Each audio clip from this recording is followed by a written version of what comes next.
Good day, good sir. Today I wanted to share with you a card trick. I don't do a whole lot of card trick, at least not the stuff that I post. So I wanted to share with you a card trick of mine. It's an out of this world style effect that I made last summer. And like always, I do check the Conjuring or other material to see if I can find out if this is original, because I do not want to post other people's works. So if you know that this is somehow a marketed effect or in a book, let me know, because I do not want to copy other people.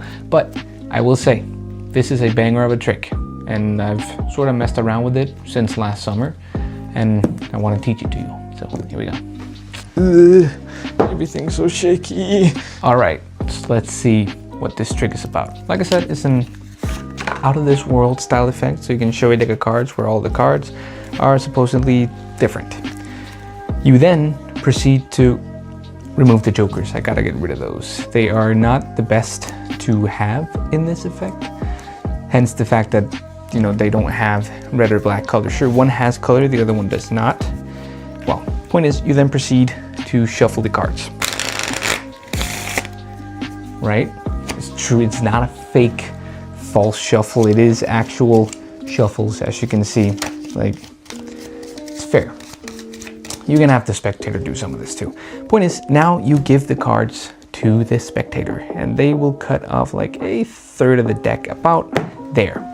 You then ask them to do something very special, which is the casino wash shuffles. You ask them to mess all of this around on the table.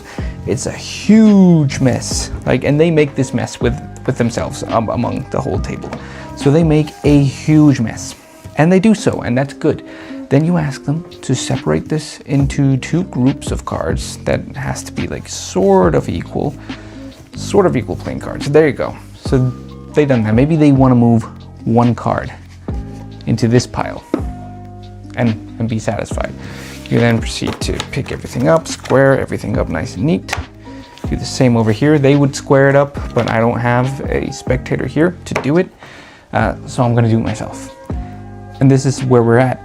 They took a pile from a shuffled deck, they mixed it around, casino washed it, separated it into two piles. They chose whichever card went where, and now they've separated it into two piles, which we then show to be red and black.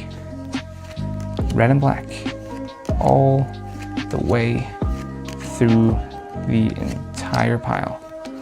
We got red and black,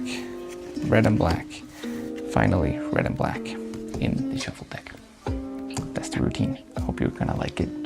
Yeah, Grandma, we're about to get into it. My best friend has just arrived. How you doing, mate? Welcome back to Murphy's Magic Saturday Sorcery. I'm, of course, Beau Creamer, and today, yeah, you're learning an awesome piece of magic and out of this world from Mads Lundbek. But before we get into today's tutorial, I do want to tell you about this episode's giveaway.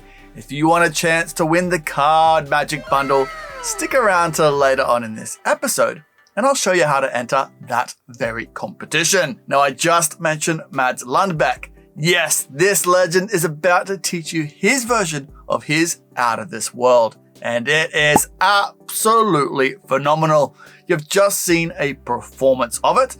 Now, this is from Mads' YouTube channel, and if you want to see more of Mads' work, make sure you check him out. I'll have a link to his Instagram and YouTube in the description below. But look, my friend, I know you want to learn this piece of magic, so let's learn it right now. Okay, so let's get into how this actually works and how one would go about coming up with this. Because it's not a fun story, but it is a story. It is a story. One negative thing I don't like about this routine compared to the regular out of this world style routine is that this requires your deck to be in a stack. It's not a stack that takes a long time to set up. It's not like Mnemonica or Sai Stebbins. It's a very, very easy stack. You can set it up in a minute. But still, the reset, not much reset afterwards, unless you want to set up the stack again. So it's not really repeatable. But first you want to start off separating the deck into red and blacks. I usually keep the jokers in the red pile, but it's completely up to you. They just stand out quicker when I need to remove them.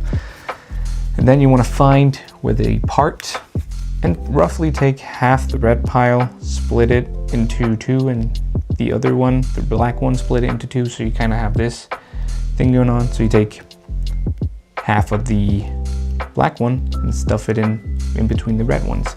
So now this is your stack. You got red, black, red, black. That's all.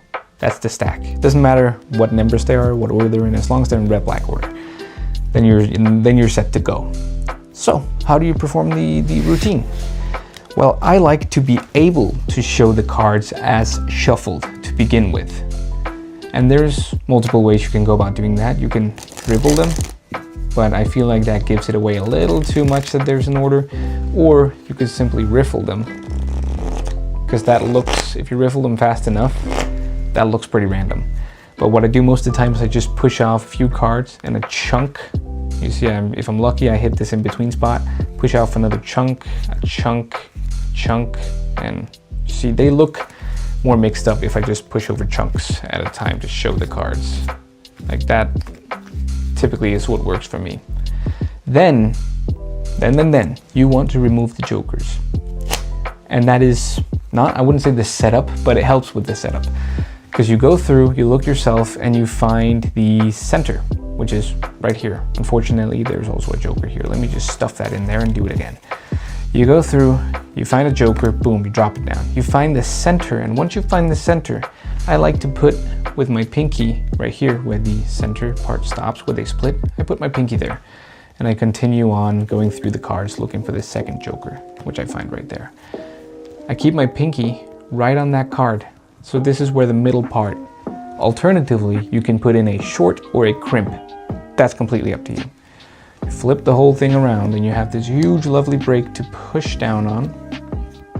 Gather a break right there, which is what I then separate for the riffle shuffle. Because yes, the riffle shuffle is the setup in this case.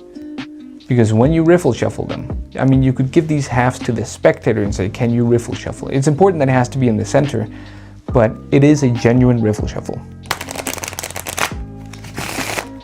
And when you riffle shuffle, what happens is that you separate the reds from the blacks. There's a little bit of kerfuffle in the center, but that does not matter. You just separate red and black. And the reason why I found out that this was possible, I believe it was because I was looking at some stack setups, though I don't like using stacks. You can set up, I think it's the, well, I shouldn't say how to set up the stack because it's I think it's a part of a marketed book, but you can set up some stacks from pharaohs or put a deck in a certain order with pharaoh shuffles. And so I thought, obviously you can't do it to the same precision with a riffle shuffle, but you can probably do something a little bit larger like red or black, which you totally can. They're separated, like sure, it's not perfect in the center, but if for this style routine, it fits perfectly. So you do that, and now you may think, what about the overhand shuffle? Well, the overhand shuffle doesn't really do much. When I get to around the center, I usually just would take like one card at a time, and when I'm far past the center, I would just continue shuffling normally.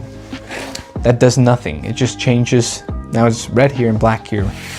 I believe it's called an Irish shuffle. I'm not sure, but you can do that and you just get you around the center, do regular shuffles, and now I'm past it and I can take chunks again.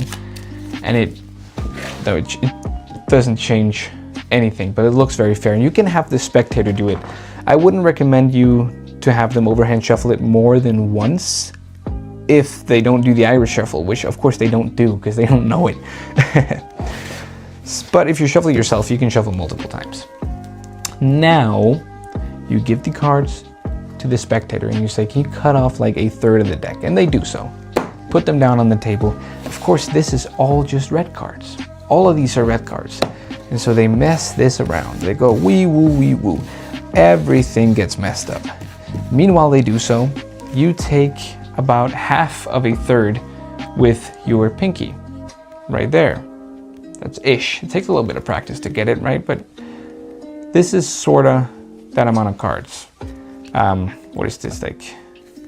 Oh my giddy Aunt Mads. This is so far so good, so delicious. I can't wait to learn the rest of it, my friend. but I do need to interrupt for just a quick second. I'm so sorry. I need to do a giveaway.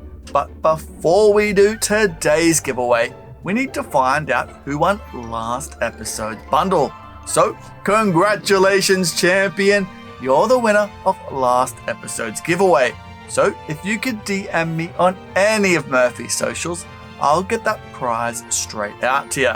Now on to this week's giveaway. If you want a chance to win the Card Magic bundle, all you need to do is comment in the comment section below, "Happy birthday, Mads." That's right, it is Mads' birthday. Well, it was on Thursday, but let's celebrate it today with him. So just wish Mads a happy birthday in the comment section below, and extra brownie points if you go subscribe to his YouTube channel. That's all you need to do. Then on next episode's Saturday Sorcery, I'll draw a name out at random and you'll be announced on that episode. So my friends, good luck. Now champion, are you enjoying what you're watching right now? Because I have good news for you. In the Saturday Sorcery playlist, we have over 100 episodes, which means over 100 free tutorials. So make sure you go check out that playlist. There'll be a link in the description below. Go treat yourself to all that free magic. Because you deserve it. Not enough, that's for sure. I would assume it's probably like, if it's, yeah, I don't want to do the math, but it's a little stack of cards. But you keep a break there. Now in the performance, I did a deck switch that's pretty invisible. But if you want to do this for a spectator, I usually just have them separate this. And then I would say, I would pick a pile myself. I'd say, yo, can you square up these cards? And as I do a jinx switch where I take these cards. This is important, it's very important, pay attention. It's a jinx switch. Put these on top and lift up above your break. And dump these back down. That's the switch. But though it doesn't really seem like a very good switch, trust me, it flies by. Because here's what it looks like in speed. You're like, you square these up, can you shuffle those up? Perfect. Right, that's the switch. Alternatively, if you want it to be mega invisible, you can do a pass where you square everything up and you put these back down. Which is what I do if someone's really paying attention to what I'm doing. I would do that. But it doesn't really matter since they are so focused on squaring all this up that it really couldn't matter anymore. And the reason why you're switching it for the bottom cards here, the bottom of your break here, is because that all those are black. And so you're switching out their red cards for your black cards. And now you have red-black order. And so you can ask them to turn some of the cards over. I usually do this and be like, bam. Oh, hell yeah. You're not impressed? You don't see it? Well, you separated them in red and black. Or I would say, oh, how about this? Still don't see it? Like, no? What about now? You don't see it? Oh, look, they're red and black. And then I would go from there and show that all of them are perfectly in red and black order. And that is essentially the entire method for this trick. The entire thing right there. And then take the cards back, boom, and do an actual riffle shuffle. I like to, of course, before they flip everything over, this is important, do a recap. Do a recap of everything. Do you hear me up there? Do a recap. They cut off the cards, they switch them around, they're in this part where you have to go deal the cards. You say, look, we shuffled these cards, and shuffle them in front of their face. You go, we shuffled these cards, so we had a shuffled deck.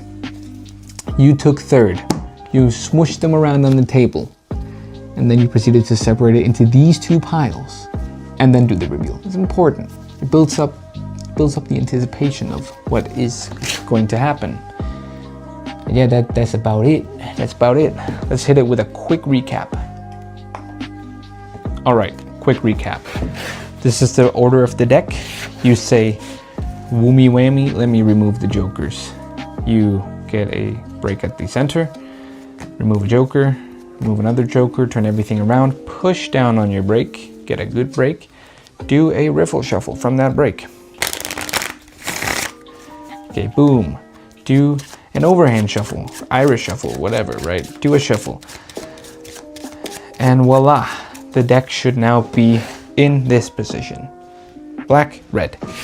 Ask this, Jesus Christ, man, stay the same place. You ask the spectator to remove a third of the deck. Boom, they do so. You get a break on about half of a third of a deck. Right about there, right? Good other third. You ask them to mush this around. They mush it around. You ask them to separate it into two sort of equal piles. It doesn't have to be perfect.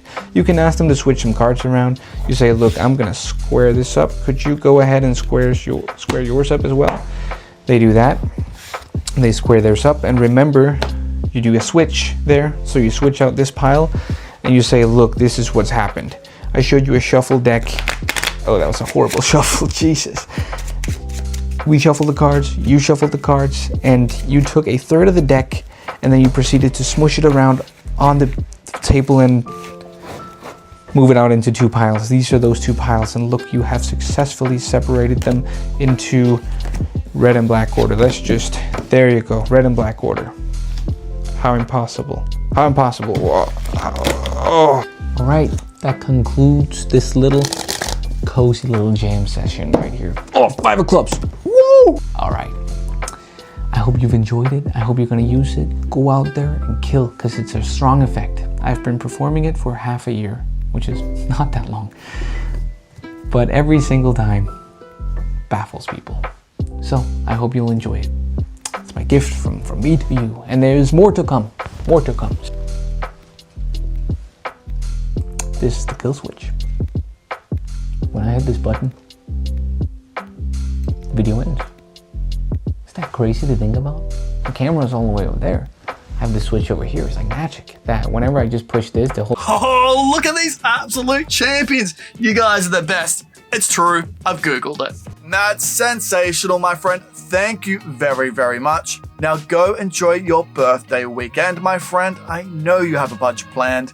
And for everyone else tuning in, thanks for coming and hanging out. Make sure you check out Mads' YouTube channel, where he has another bunch of awesome tutorials for you to learn. Now look, it is Saturday. You have a lot to do. So go on, get out of here, go enjoy the rest of your weekend. And I'll see you on our Discord for our weekly jams, trivia, games, hangouts, and even more. So take care, friend. See you later. Yeah, Grandma, they're just leaving. I know, I'm so upset too. Whoa, hey, whoa, what's that? Oh, you should definitely check out that. Oh, there's so much good magic in there. You won't regret it. Hey, whoa, hey, look at this bad boy. You should definitely subscribe if you haven't already. Subscribe, then watch that. Oh, it's a good day to treat yourself.